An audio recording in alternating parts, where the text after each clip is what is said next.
बंधू भगिनींनो नमस्कार. वाचन जागर उपक्रमामध्ये आपणा साऱ्यांचं मनपूर्वक स्वागत. ज्येष्ठ साहित्यिक शंकर पाटील लिखित टारफुला या कादंबरीचं क्रमशः वाचन, वाचक स्वर ॲडव्होकेट संभाजीराव मोहिते कराड.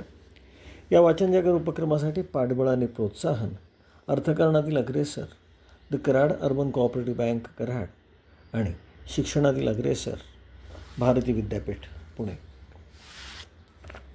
भाग चौथा. एकदम मांडी घालून आवाज चावडीत लिहित बसले म्हणजे तासनतास त्यांची नजर कधी इकडे तिकडे व्हायची नाही. मान उचलून वर बघायचे नाहीत.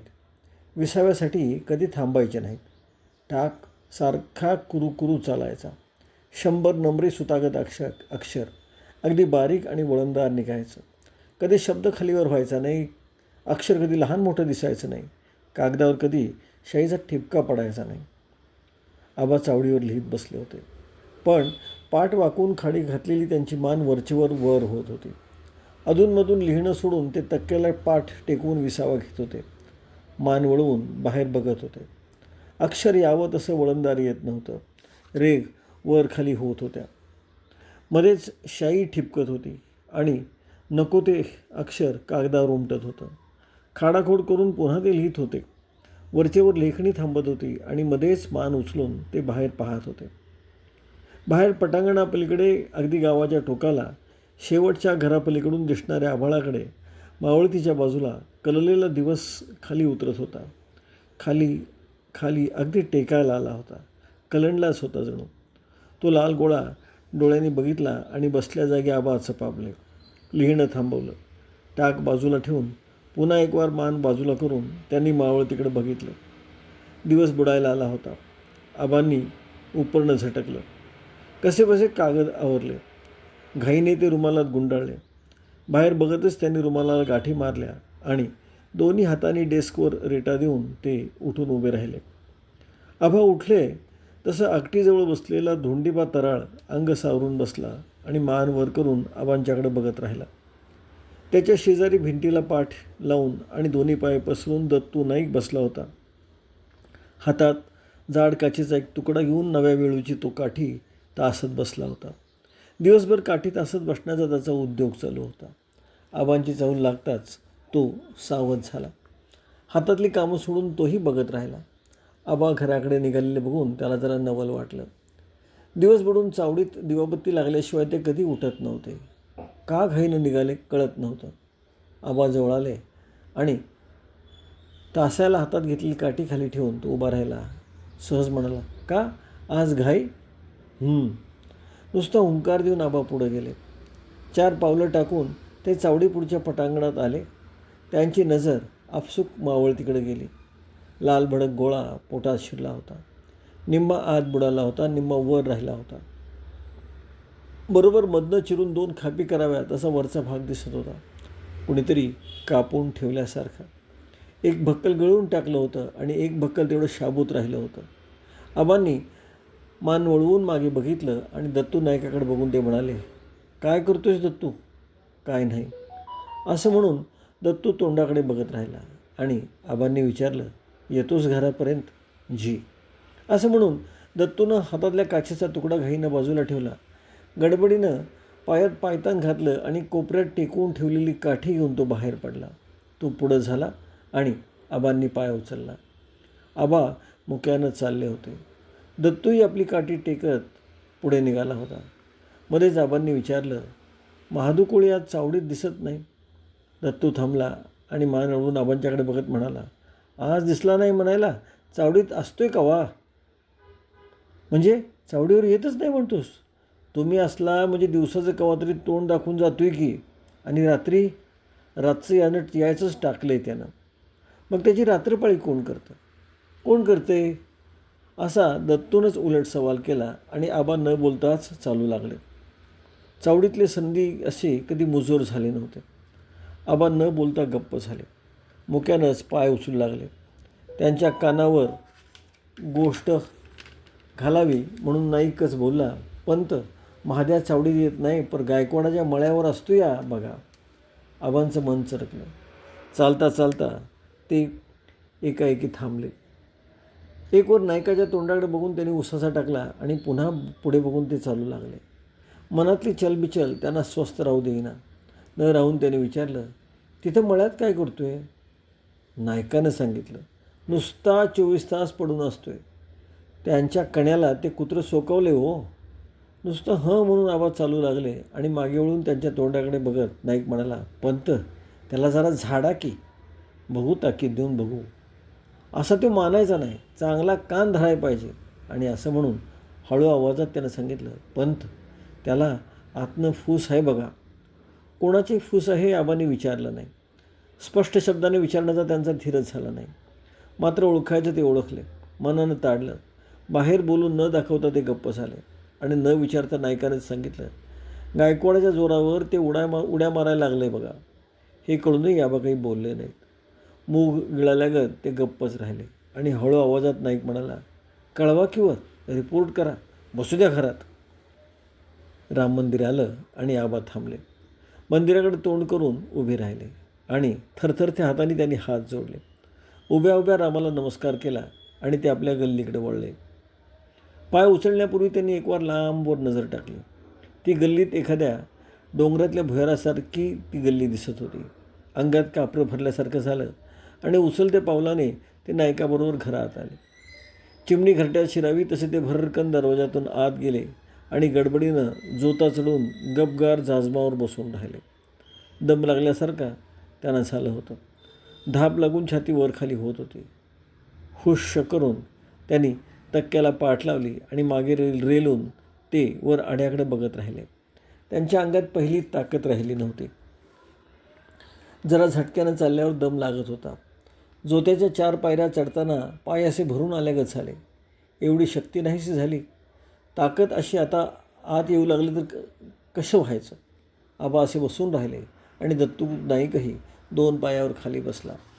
हातातली काठी पायाजवळ आडवी ठेवून तो आबांच्याकडे बघत राहिला. नीट न्याहाळून तो म्हणाला, पंत, धनी गेल्यापासनं तुम्ही लय ठकलासा. एक सुस्कारा सोडून आबांनी डोक्यावरचा रुमाल काढला. खांद्यावरच्या उपडण्यानं तोंडावरचा घाम एकवार पुसला आणि ओठावरची मिशी दातात कुरतडत ते पुटपुटले. आता असं बघ, असंच. शेरा मारावं तसं नाईक बोलला. बघता बघता इमारत आत आली की हो. बंडीचे बंद सोडत बसल्या जागेवरूनच आबा बाहेर बघत राहिले. दिवस मावळून ती निसांज झाली होती. एकाएकी त्यांचं काळीज कात्रीत सापडल्यासारखं झालं. कातरवेळ झाली आणि मनच उदास होऊन गेलं. अंधारात बुडून गेल्यासारखं वाटू लागलं.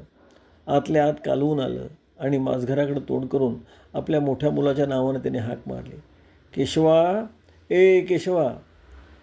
आले असा आवाज आला आणि पाठोपाठ लक्ष्मीबाई बाहेर आल्या. जवळच त्यांनी विचारलं, काही हवं का? बाहेर बघतच आबा म्हणाले, अजून दिवा लावला नाही. हो, लावते आता. असं म्हणून लगेच आत न जाता त्या तिथेच थपकून उभ्या राहिल्या. नजर लावून आबांचा चेहरा न्याहाळू लागल्या. त्यांचा चेहरा मोहरा बदललेला दिसत होता. बाहेर न आल्या आल्या तक्क्याला पाठ लावून ते बसून राहिले होते. चित्त काही ठिकाण्यावर दिसत नव्हतं. संबंध रात्र डोळ्याला झोपही नव्हती. रात्र तशीच जागून काढली. काय होतंय काही कळत नव्हतं. मेला स्वभावच असा. कधी मन उघडून कोणाशी घडाघडा बोलायचं नाही. सगळं आतल्या आत गिळत राहायचं आणि दुसऱ्यालाही गिळायचं. दुसऱ्याच्या जीवाला टोचणे. माणसानं समजावं तरी काय? कसली जुनी लागली म्हणून समजावी? काय होतंय म्हणून समजावं? लक्ष्मीबाईंनी धीर केला आणि पुढं होत नजरेला नजर देत त्यांनी विचारलं, आल्या आल्या असं का बसला आहे? काय होतंय का तुम्हाला?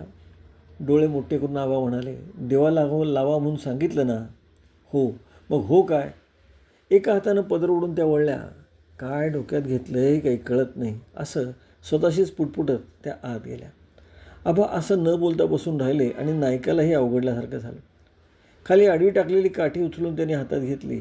दोन्ही हातात मुसळ धरावं तशी ती उभी धरून खाली बघतच तो म्हणाला, वाड्यावर गेलतासा का वा? आज सकाळीच जाऊन आलो. नजर उचलून तोंडाकडे बघत नाईक म्हणाला, वाड्याकडे बघवत नाही म्हणा असा पार सगळी कळाच गेली. असं म्हणून आपण एक सुस्कारा सोडला आणि बाहेर दरवाजाकडे ते बघत बसून राहिले. तिने सांज टळली होती आणि बाहेरचा अंधार घरात शिरत होता. आबांना काही सुचत नव्हतं. डोळ्यापुळं नुसता काळोख दिसत होता. त्यांची नजर त्यातच गुरफटून गेली होती. काळोख पसरत चालला होता आणि आबा अस्वस्थ होऊन गेले होते. एका लयीत चटणी कांडावी तसं नाईक आपल्या हातातील काठी उगाच खाली आपटत राहिला होता. भुईची फरशी ठॉक ठॉक असा आवाज देत होती. सारंच घर हादरल्यासारखं वाटत होतं. त्यानं सहज ताल धरला होता आणि आबांच्या डोक्यात घण पडत होते. आबांनी नजर वळवून त्याच्याकडं बघितलं. ठोका थांबला आणि नाईक म्हणाला, पंत, दत्तकाचं एक गावात लय शिजायला लागले. बाईंचं काहीतरी बेत आहे. ती काय कळणार आपल्याला. ते बी खरंच. असं म्हणून नायकानं हातातली काठीचा पुन्हा ठेका सुरू केला. आबांनी नजर रोखून त्याच्याकडे बघितलं आणि काठी आपटाची थांबून तो बोलला, काय गायकवाड लई जोरात आहे म्हण. हो, असं ऐकतो. आणि काय किरुनाना बी प्रयत्नात आहे म्हणा. आबा हे ऐकून गप्पच राहिले. नाईकही बोलायचा थांबला. हातात उभी धरलेली काठी त्याने पुन्हा भुईला आडवी टाकली आणि भुईची आडवी काठी दोन्ही हातात धरून हलकेच खाली आपटत तो पुटपुटला, लोक काय बाय बोलायला लागल्यात. आबा दचकले. मान पुढं झुकून त्याने विचारलं, काय बोलतात. काय हेच की दोन घरात जोरातच आहेत. दोन्ही घरं जोरातच आहेत. दोन्ही घरानं जोरातच आहेत. झणा पण उडणार म्हणतात. आत्ताच पुट्ट पडल्यात न हो गावात. पुन्हा मान मागे रेलून आबाने नीट तक्क्याला पाठ ठेकून बसले आणि नाईक त्यांना सांगू लागला, चलन जरा निराळा दिसायला लागले. काय दोघाकडे बी फरारी लोक मुक्कामाला येतात म्हणा. आता हे कसं कसं होणार म्हणायचं. आबांचं काळीजच हल्लं. भुईच्या फरशीवर काठीचा ठोका पडावा तसा त्यांच्या छातीत काळजीचा ठोका पडू लागला. काळीज उडू लागलं आणि नायकाच्या बोलण्याकडे त्यांचं लक्ष लागेन असं झालं. बसल्या बसल्या आबा आपल्या हाताची बोटं चाळवू लागले. नजर भिरभिरू लागली. तोंड गेल्यागत आबा गप्पच झाले. बोलणं खुंटल्यागत झालं. तसा नाईक उठून उभा राहिला. स्वतःशी बोलावं तसा पुटपुटला, काळूक पडलाय. जीवन आणि चावडीवर जायचं आहे. आबा भानावर आले. जायच्या तयारीत उभ्या असलेल्या नाईकाकडे बघून मगन म्हणाले, का निघालास. होय जातो की. रात्री चावडीवर कोण कोण असते. मी असतो. तराळ आहे. येताळा महार येतोय. माझ्या कोड्याची उद्या पाळी आहे. पण त्याचा काय नेम नाही. चुकून कवा तरी येतोय, नाहीतर नाहीच. आबांनी एक हात वर करून डोकं खाजवल्यागत केलं. वरचा ओठ दाताशी धरून मिशी कुरतडल्यागत केली आणि बोटांनी शेंडीला गुतापे घालीत ते म्हणाले, असं करतोस कसं. आसपास हवा जरा बिघडली आहे. री उडत नाईक म्हणाला, होय काय बाय ऐकायला यायला लागले. म्हणूनच म्हणतो कोणीतरी रोज रात्री वस्तीला घरी आलं तर बरं होईल. मग लावून देतो कुणाला तरी. आबा म्हणाले, कुणाला तरी नको, तूच ये. मी येऊ म्हणता. तसं करतो. हां तसंच कर. नाईक जागचा हल्ला आणि काठी आपटत बाहेर निघाला. दरवाजातनं तो बाहेर पडला आणि आबांनी पुन्हा एक वार आबांना आठवण झाली आणि देण्यासाठी ते म्हणाले, उशीर लावू नकोस, ये लवकर. जेवतो ते येतोच की. आबांची नजर उघड्या दरवाजातून बाहेर गल्लीकडे गेली. अंधार पडला होता. त्या अंधाराकडे बघतच पुढे निघालेल्या नायकाला आबा म्हणाले, का इथंच जेवण करतोस. नग आत्ता येतो की जेवण. अंधार पडलाय म्हणून म्हणतोय. कुठं जातोस अंधारात. काय करतोय अंधार. असं म्हणून नायक बाहेर पडला आणि सटक्यानं चालू लागला. असं म्हणून नायक बाहेर पडला आणि सटक्यानं चालू लागला.